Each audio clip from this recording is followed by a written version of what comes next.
오늘 겸손한 자의 하나님이라는 제목으로 함께 하나님의 말씀을 나누기 원합니다. 겸손은 성경에서 하나님의 백성에게 가장 주요하게 강조하는 덕목이라고 할 수 있습니다. 그래서 미가서 6장 8절에는 이렇게 말씀하고 있습니다. 사람아, 주께서 선한 것이 무엇임을 내게 보이셨나니 여호와께서 내게 구하시는 것은 오직 정의를 행하며 인자를 사랑하며 겸손하게 내 하나님과 함께 행하는 것이 아니냐라며, 하나님께서 우리에게 정의와 사랑과 함께 겸손을 구하신다라고 이렇게 말씀하고 있습니다. 그런데 사실 생각해 보면 겸손은 교회에서뿐만 아니라, 그러니까 성경에서뿐만 아니라 세상에서도 최고의 미덕으로 생각하고 받아들여지는 것 같습니다.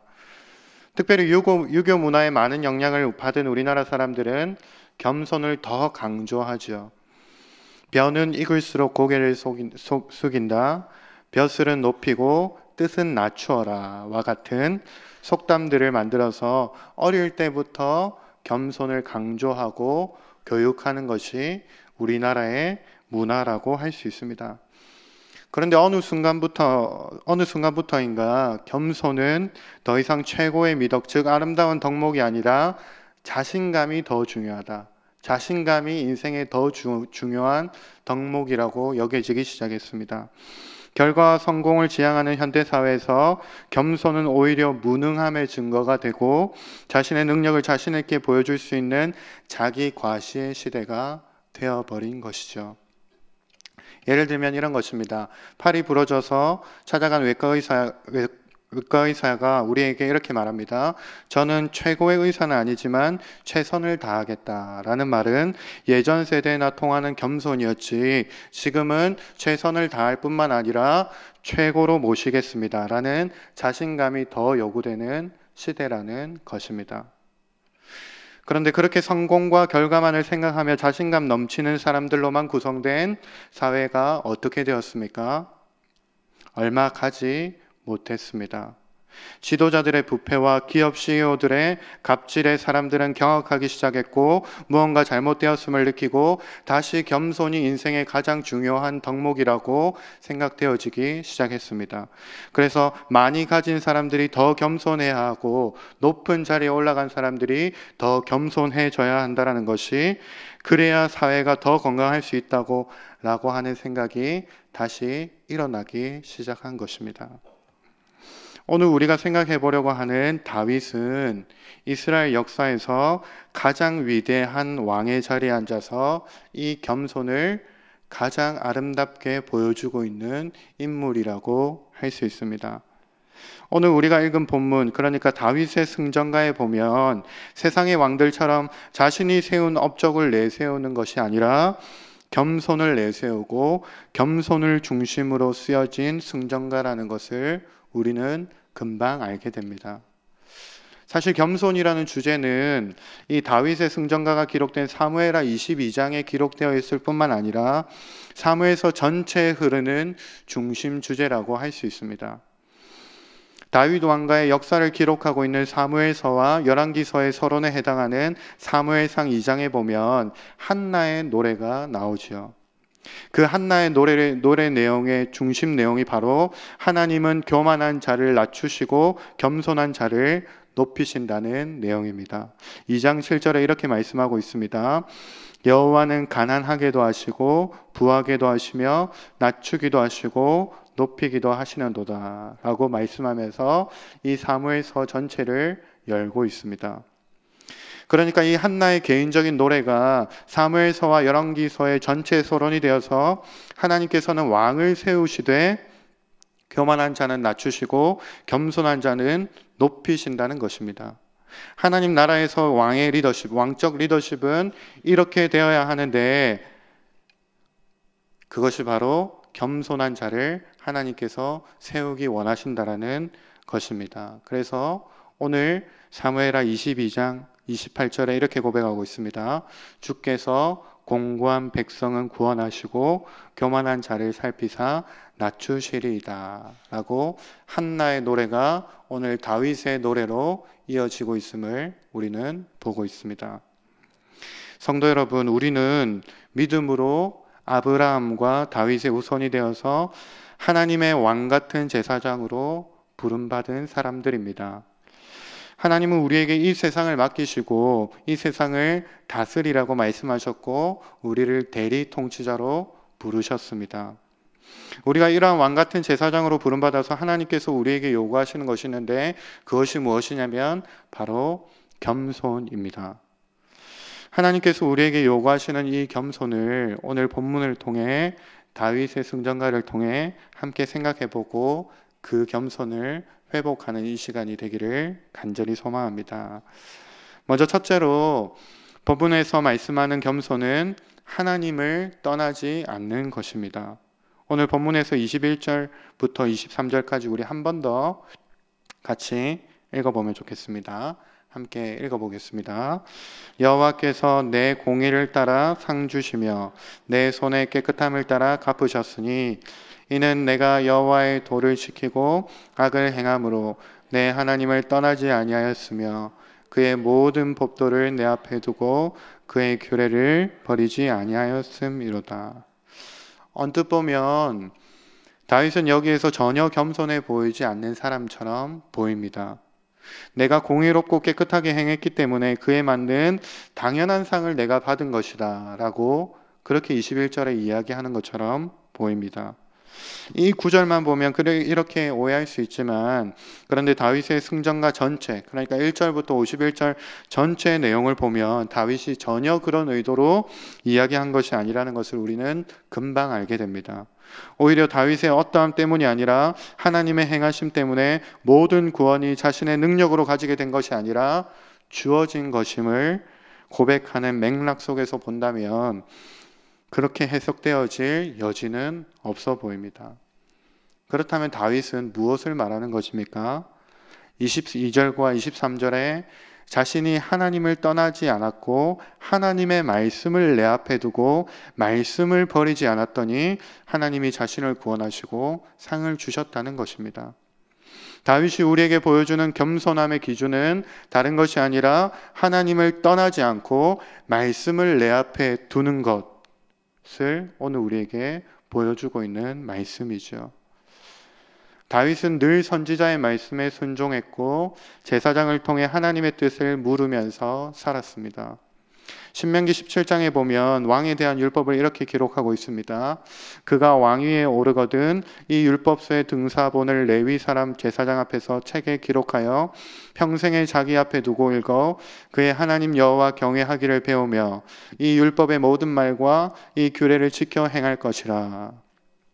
다윗은 이 왕에 대한 신명기의 말씀을 늘 자신의 앞에 두고 늘 기억하면서 하나님을 떠나지 않고 말씀대로 살았던 사람이 바로 겸손한 다윗이었습니다. 예수님은 어느 날 제자들 앞에 어린아이를 세우셨습니다. 그리고 이렇게 말씀하셨습니다. 누구든지 이 어린아이와 같이 되지 않으면 결단코 천국에 들어가지 못한다.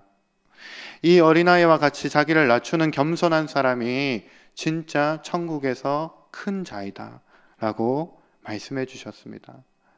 이 말씀은 오늘날 우리에게도 충격적으로 들리지만 당시 어린아이를 천대했던 유대사회에서는 정말로 충격적인 이야기였습니다. 이 충격적인 이야기로 제자들에게 예수님은 겸손에 대해서 깨우쳐 주기를 원하셨던 것이죠. 생각해보면 어린아이가 어떤 모습입니까? 어린아이는 자신의 힘으로 할 수 없음을 누구보다도 잘 알고 있기 때문에 부모와 혹은 어른을 의지하는 것이 어린아이의 모습이죠. 그러니까 예수님께서 제자들에게 보여주시고 말씀하신 겸손은 하나님을 전적으로 의지하고 하나님께 매달리는 모습이 겸손이라고 말씀하신 것입니다. 이런 면에서 본다면 예수님은 이 땅에서 가장 어린아이와 같은 분이셨습니다. 예수님은 하나님과 동등한 분이셨지만 인간의 몸을 입고 이 땅에 오셔서 늘 하나님을 의지하신 분이셨습니다. 새벽 오히려 미명에 늘 한적한 곳으로 가셔서 기도하셨고 십자가라는 그 무거운 짐을 지시기 전에는 겟세마네 동산에서 가장 어린 나이와 같은 모습으로 하나님 앞에 마치 때를 쓰듯이 겸손의 본을 우리에게 보여주셨습니다. 유대 사회에서 가장 어른스러운 척을 했던 서기관과 바리새인들과 달리 예수님은 이 땅에 오셔서 가장 어린아이의 모습으로 우리에게 겸손의 본을 보여주셨습니다. 사랑하는 성도 여러분, 이 어린아이를 기억하시고 이 어린아이와 같이 겸손함을 회복하시는 저와 여러분들이 되시기를 간절히 소망합니다. 예수님처럼 하나님 앞에 자주 나아가서 하나님이 아니면 안 됩니다. 하나님이 말씀하시지 않으면, 하나님이 나를 만나 주시지 않으면 안 됩니다. 그래서 하나님 한 말씀만 하시옵소서, 한 번만 나를 만져 주시옵소서, 한 번만 나를 만나 주시옵소서 라는 이 다윗의 겸손함을 회복하게 되시는 저와 여러분들이 되시기를 간절히 소망합니다. 이어서 둘째로 겸손은, 오늘 본문이 보여주고 있는 겸손은 하나님의 심판의 엄중함을 아는 것입니다. 반대로 세상에서 가장 어리석고 교만한 사람은 죄를 지어도 당장에 하나님의 심판이 없기 때문에 괜찮다고 계속해서 죄를 짓는 사람들이겠죠. 우리가 믿는 하나님은 공의와 사랑의 하나님이십니다. 때로 우리는 이 균형을 잃고 사랑의 하나님만을 강조하면서 죄를 지어도 괜찮겠지 라는 안일함에 빠지곤 합니다. 그런데 성경은 무엇을 이야기합니까? 죄에는 반드시 그 형벌이 따른다라고 말씀하고 있습니다. 하나님은 각 사람의 행한 대로 보응하시는 공의로운 분이라고 말씀합니다. 오늘 본문에서 다윗은 이 하나님을 정확하게 고백하고 있습니다. 본문 26절 27절을 보면 자비한 자에게는 주의 자비하심을 나타내시며 완전한 자에게는 주의 완전하심을 보이시며 깨끗한 자에게는 주의 깨끗하심을 보이시며 사악한 자에게는 주의 거스르심을 보이시리다. 다윗은 공의의 하나님, 각 사람이 행한 그대로 보응하시는 하나님을 정확하게 표현하고 있습니다. 여러분, 겸손한 사람은 하나님의 심판의 그 엄중함을 정확하게 아는 사람입니다. 또 그 공의로우신 하나님 앞에 죄된 자신의 비참함을 잘 아는 사람입니다. 그런데 우리가 만일 여기까지만 안다면 우리에게 정말로 소망이 없겠지만 우리는 한 가지를 더 알고 있습니다. 결코 도달할 수 없는 하나님의 공의와 이 땅에서 죄된 우리의 비참함의 그 간격을 메꾸신 예수 그리스도의 사랑과 은혜를 우리는 알게 되었습니다. 이 사실만이 우리를 자유케 합니다. 이 사실만이 우리를 담대하게 합니다. 그래서 우리는 겸손하지만 자유롭고 또 겸손하지만 담대한 이상한 삶을 살아가게 됩니다. 세상이 결코 이해할 수 없는 겸손함과 동시에 담대한 삶을 예수 그리스도 안에서 살아가고 있는 것이지요. 사랑하는 성도 여러분, 겸손은 공의로우신 그 하나님, 심판하시는 그 하나님과 죄에 비참한 우리와 또 그 사이에 간격을 메꾸신 예수 그리스도의 사랑과 은혜를 아는 것입니다. 사단은 우리를 계속해서 이 사실 중에 하나를 잊어버리도록 만듭니다.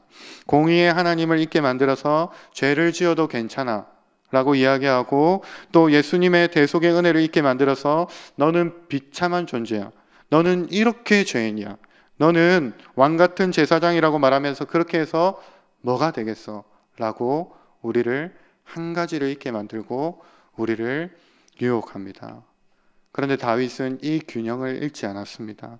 죄를 짓고 엄중한 공의의 하나님께 엎드려서 상한 심령으로 하나님께 나아갔습니다. 그리고 하나님께 용서하심을 받고 나서는 결코 낙마하거나 정죄감에 사로잡혀져 있지 않고 일어나 담대히 왕의 직분을 감당했던 사람이 바로 다윗이었습니다. 성도 여러분, 하나님은 각 사람의 행한 대로 보응하시고 우리는 결코 그 하나님의 공의에 도달할 수 없는 죄인이지만 그 하나님과 나와의 간격을 예수 그리스도의 대속으로 말미암아 자유함과 담대함을 얻게 되었다는 사실을 기억하시기를 바랍니다.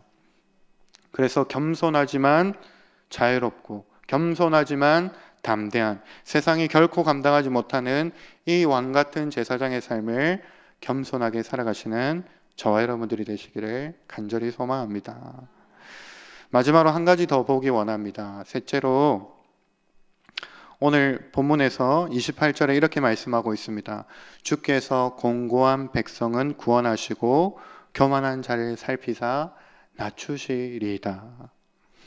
셋째로 다윗이 우리에게 보여주는 겸손은 공고한 상태라는 것입니다. 다윗은 여기에서 자신을 교만하지 않고 공고한 백성이라고 고백하고 있습니다. 구약에서 주로 공고한 자라는 말은 고아와 과부와 같이 현실적으로 가난해서 고통을 느끼는 사람들에게 쓰였는데, 다윗은 자신의 삶을 돌아보면서 이렇게 가난하고 힘이 없고 자신은 무능해 보이기까지 한 고아와 과부와 같은 공고한 백성이라고 고백하고 있습니다.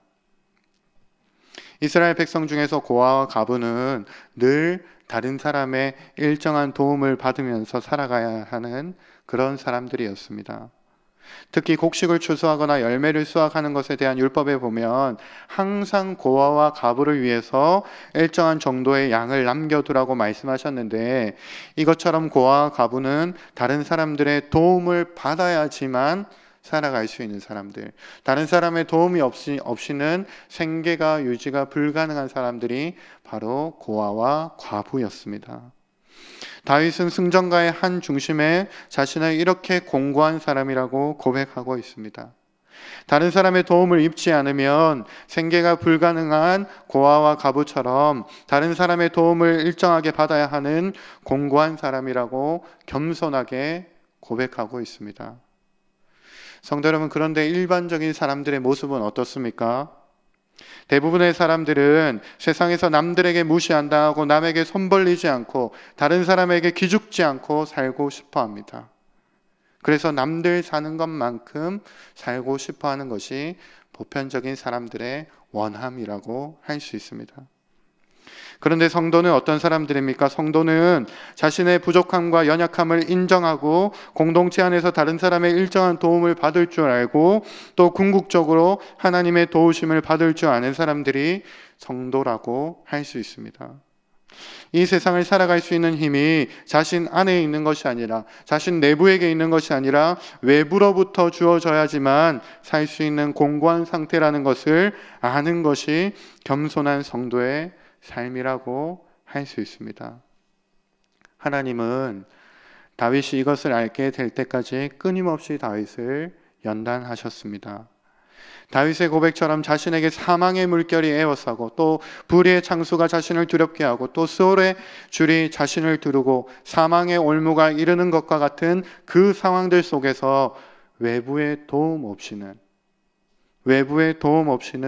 결코 살 수 없고 구원받을 수 없다는 것을 가슴 깊이 깨달았기 때문에 자신을 공고한 백성이다 라고 오늘 이렇게 고백하고 있습니다.